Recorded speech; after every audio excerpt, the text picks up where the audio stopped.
ஸ்ரீவில்லிபுத்தூரில் பிரசித்தி பெற்ற ஸ்ரீ ஆண்டாள் திருக்கோவிலில் ஆடிப்புற தேர் திருவிழா வெகு சிறப்பாக நடைபெற்று வருகிறது. கூடுதல் விவரங்களோடு இணைகிறார் எமது செய்தியாளர் மணிவண்ணன். வணக்கம் மணிவண்ணன், உங்களிடம் இருக்கும் தகவல்களை பகிர்ந்து கொள்ளுங்கள். வணக்கம். விருதுநகர் மாவட்டம் ஸ்ரீவில்லிபுத்தூரில் பிரசித்தி பெற்ற ஸ்ரீ ஆண்டாள் திருக்கோவில் ஆடிப்புற தேர் திருவிழா இன்று தொடங்கியுள்ளது. இந்த தேரோட்டத்தை காலையில் சமூக நலன் மற்றும் மகளிர் உரிமைத்துறை அமைச்சர் ஜெகதீஸ்வரி மற்றும் தொழில்துறை அமைச்சர் மற்றும் மாவட்ட ஆட்சித்தலைவர் முன்னிலையில் தேரை வடம்பிடித்து தற்போது இழுத்து தேரை தொடங்கி வைத்துள்ளனர்.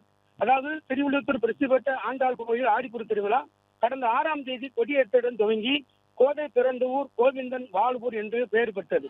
திருவில்லிபுத்தூர் கோதை ஆகிய ஸ்ரீ ஆண்டாள் பிறந்த ஊராகிய ஸ்ரீவில்லிபுத்தூர் முக்கிய நிகழ்வாகும். முதல் திருநாளால் அன்று இரவு 16 சக்கர வாகனத்தில் ஸ்ரீ ஆண்டாள் ஸ்ரீ ரெங்கமனு பவானி நடைபெற்றது. 5ஆம் திருநாளான கடந்த 10ஆம் தேதி 5 தேடு சேவையும், 7ஆம் தேதி திருநாளான 12ஆம் தேதி சயன சேவையும் நடைபெற்றது.